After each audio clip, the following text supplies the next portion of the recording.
Hello and welcome to episode 1 of season 2 of the Sales Circle. Now, first and foremost, thank you so much for joining me on this podcast. Now, if you're listening to this, there's probably a great assumption of mine that you're into sales. Maybe you work in sales, maybe you're a business owner, maybe you want to learn more about sales. Maybe just like me and you want to support me. But for whatever reason you're here, I'm gladly grateful of you joining me. Now, the Sales Circle was an idea that actually came around 3 or 4 years ago, and it started off with a series of interviews.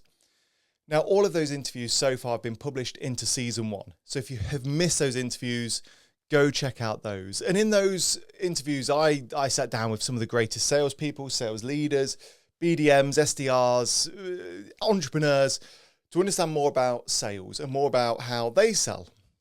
That's now moved on to the Sales Circle podcast, which has been going for a couple of months now by publishing these interviews, and we're now stepping into season 2. My intention with this podcast is to help you improve your sales skills. My intention is that they're not going to be too long. They're going to be a nice little commute on the way into work. So, 20 minutes, half an hour or so. We'll have interviews, we'll have stories, we'll have sales training, we'll have sales book recommendations. And put simply, anything that I feel or you feel you need to hear to help you improve your sales. So all I'm going to ask of you is this. Please do stay interactive with me.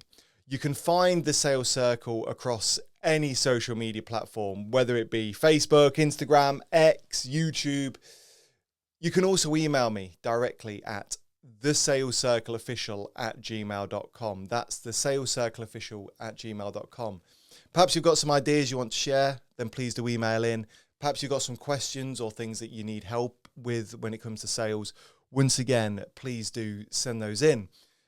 I've just realised this, and this is awfully rude of me. I've not truly introduced myself. My name is Rob Spence, an internationally renowned sales trainer, sales coach, sales author, and I consider myself a sales nerd. I love sales. I've not always loved sales, and we're going to kind of talk about that later on in this episode. But like many people, I fell into sales, loved sales, I love to sell. And now, as the managing director of Paragon Sales Solutions, of whom are a multi-award winning sales and marketing agency, I still to this day sell. I still prospect, I still market myself, I still use social selling, and I still close sales. And I will never be the defined article. And I think that's what I love most about myself. I'm not here to be the be-all and end-all of sales. For me, it's all about, for me to continue to learn so that I can impart that wisdom and we can have a great laugh and some great enjoyment whilst we're learning more about sales. So as I started the podcast, I thank you for joining. I thank you for listening. Just please do me a favor. Click that follow button, whether you're listening on Spotify, Apple Podcasts. If you're over on YouTube, hit that subscribe button and go ahead and follow us on social media. So each episode we're going to have a theme, and each episode we're going to talk about one thing, and that will normally be in the title of the podcast. And today I want to talk about the fear of sales, or to kind of target those that are scared of sales, because it's something we've all been through, including myself. So let's get into the main section, shall we?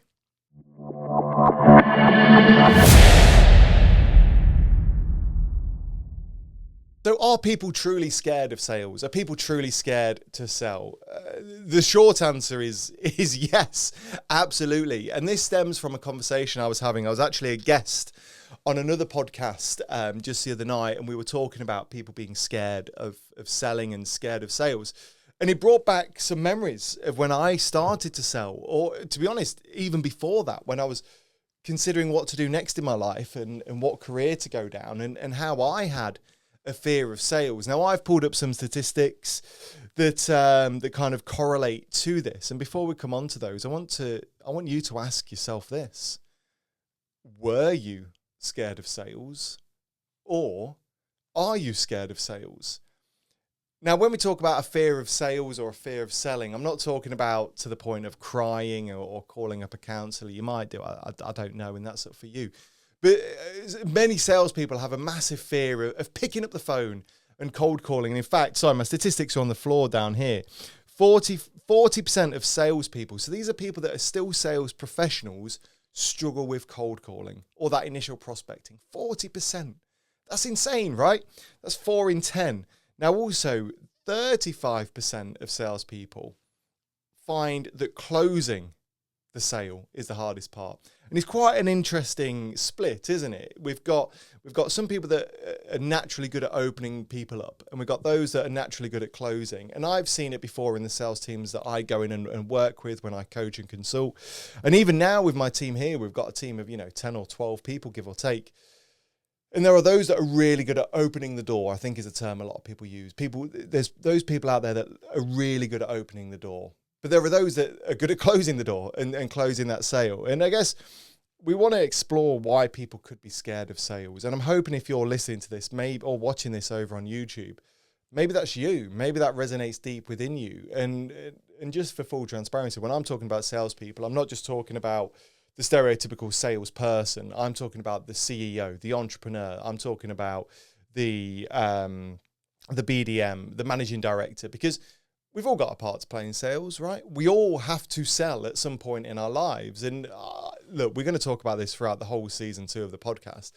I'm a strong believer that everybody is a salesperson. We've all got to sell at some part in our lives, whether that's to convince our better half to try out a new, Netflix series, whether it's to try and convince our kids to go bed an hour earlier. Maybe it's to try and, convince your colleagues as to who gets the next round on work drinks or whatever.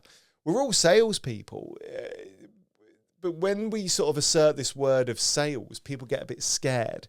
And I think there's kind of 4 reasons why that fear kind of comes into play.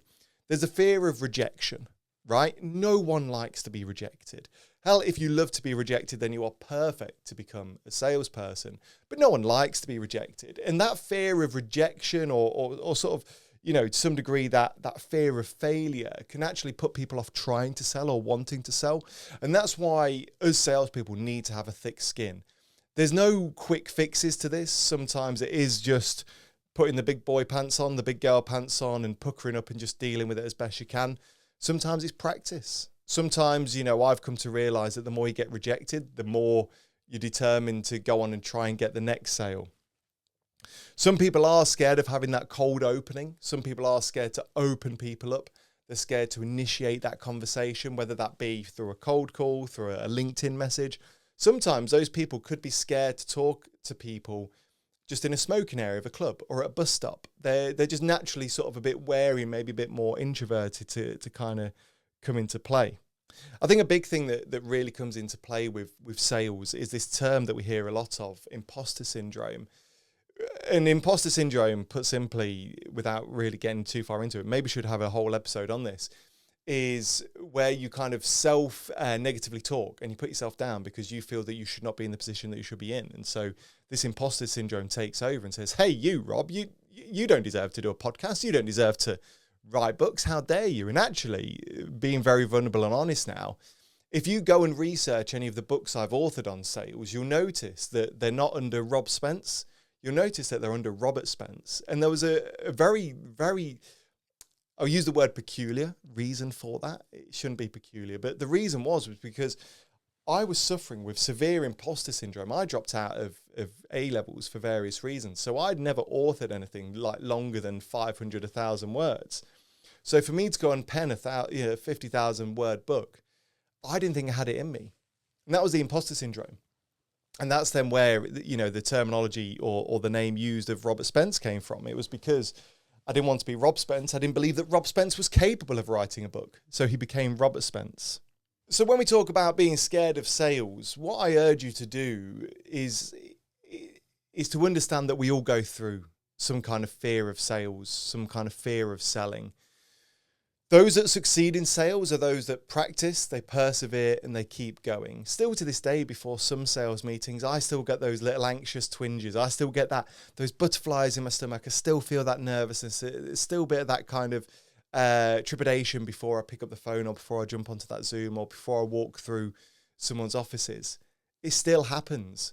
However, I've been so practiced and so well versed now that actually that fear doesn't kind of take over so much anymore, and it allows me to be my best self.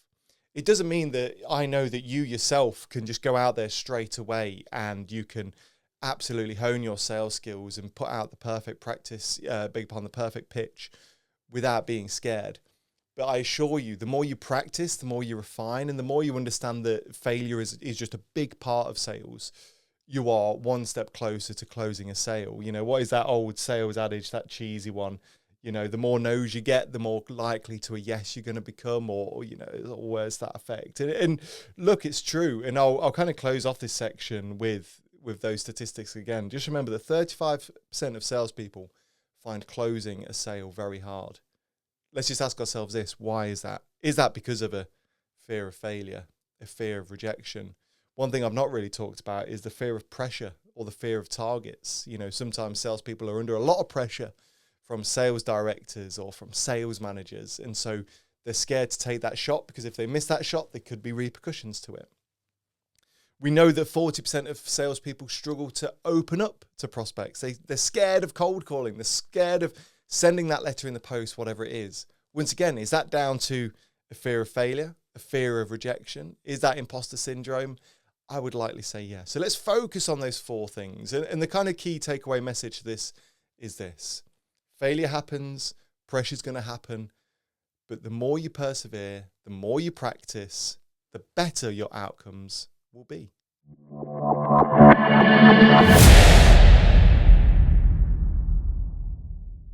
As always, if there are certain topics on sales that you want to discuss, that you want help with, maybe something you feel is holding you back, perhaps you're struggling with something, then just email in. I'd love to know. We can talk about them openly on the podcast.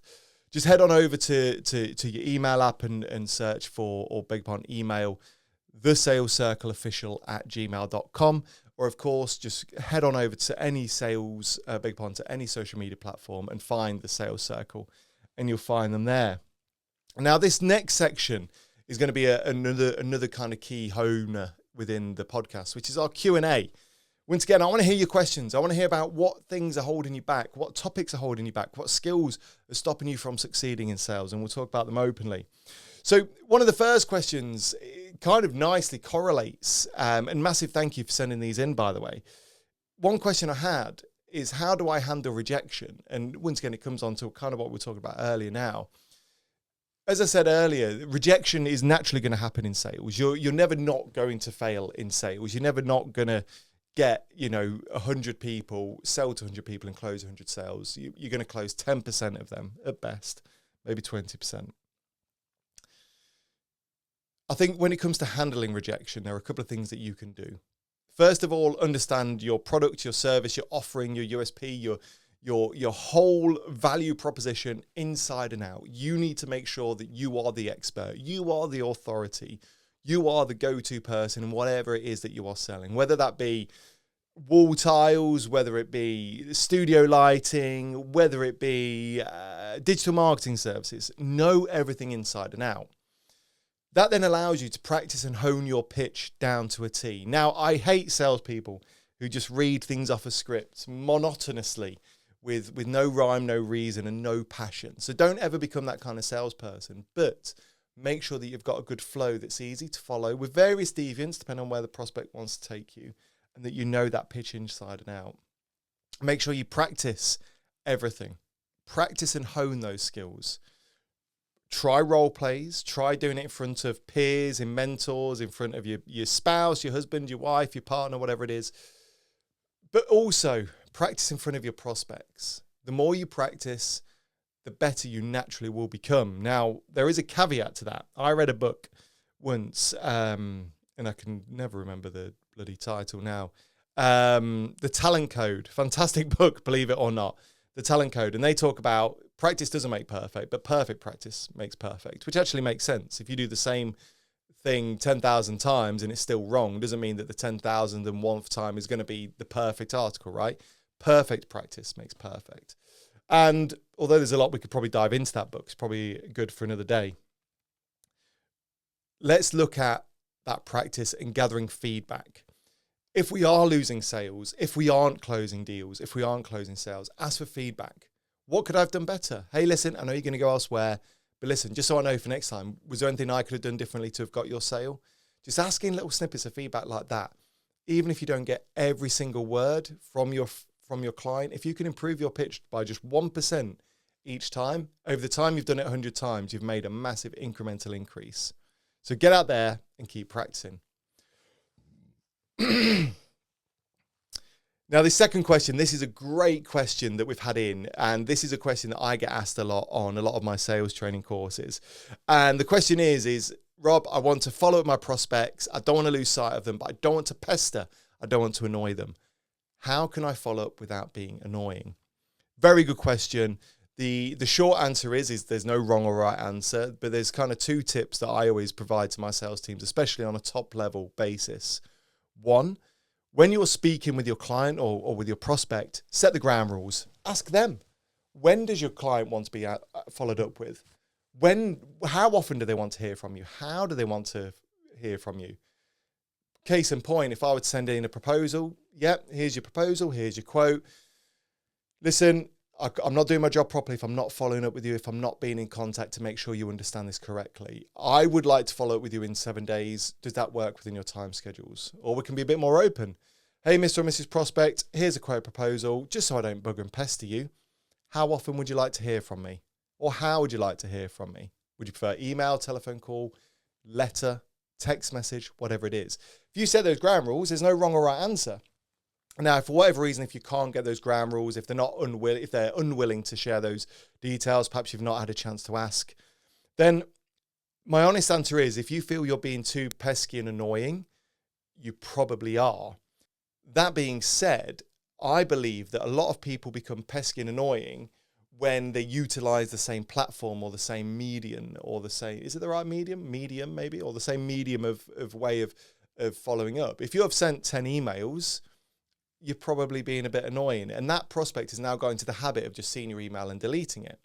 So break it up. Remember, in your sales toolkit, you've got telephone, you've got email, you've got LinkedIn, you've got WhatsApp, you've got SMS, you've got voice notes, you've got video, you've got direct mail. There are so many things that you can try and mix things up with. So if you're sending 10 emails in a row and getting no response, there's good reason for that. Try picking up the phone, send a text message, and so on and so forth. And finally, the final question is, once again, a great question, and one I spoke about in another podcast recording that I did for someone else yesterday.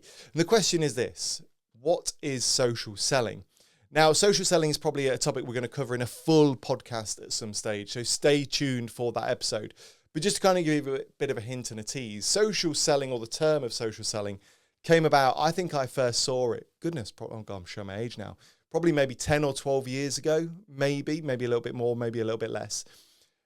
There's varieties of deviants on social selling, various descriptions of social selling. For me, social selling is utilizing social media to help you to sell.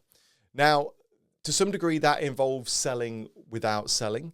It doesn't mean that social selling is going on LinkedIn, sending 100 messages on LinkedIn per day, and that's social selling. Big thumbs up. That's not social selling. Social selling goes deeper into a relationship state where you're developing relationship in a social status. You're understanding more about your prospect, about your client, about whoever it is that's going to buy from you.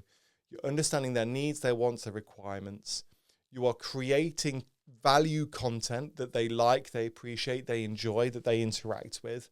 But you're also communicating in a non-salesy way. So we will do a full episode on social selling at some stage, but just remember, social selling isn't about creating a LinkedIn profile and sending 100 messages whilst sharing your company's, recent post or the recent blog post. Social selling is deeper. It's building a personal brand, a personal following, being a person of value, and developing relationships through social media. Now, of course, if you do have any questions, if you've got any, questions you want answering, you can remain anonymous. It's not an issue at all. As again, head on over to social media, search for the Sales Circle, drop us a DM on there, or send us an email at thesalescircleofficial@gmail.com.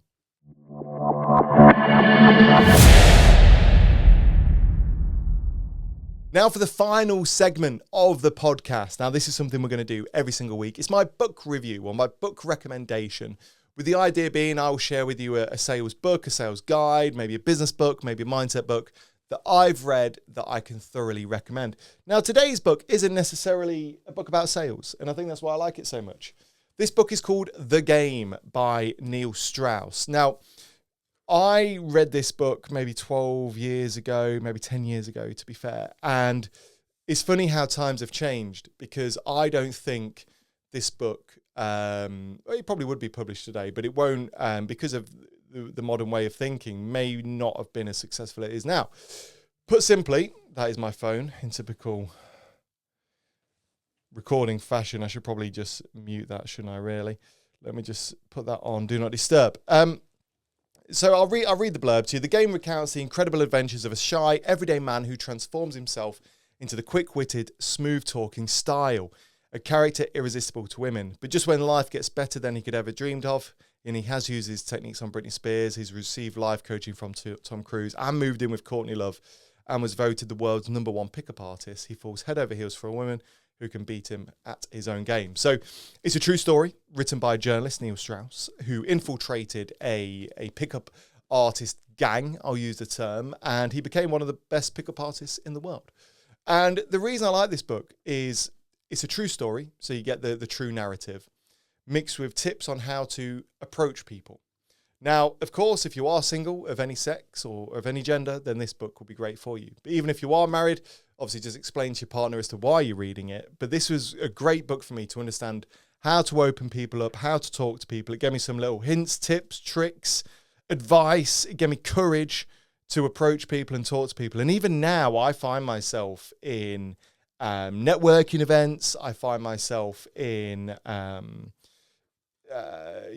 business meetings, even just in social settings, where I use some of the skills and tricks in this book to help me warm people up and open them up. So it's a great book. Like I say, it's not necessarily a sales book as such, but if you are one of those 40% of people that are struggling with prospecting, that are struggling to open people up, maybe you're nervous when you go to networking events, this book is for you.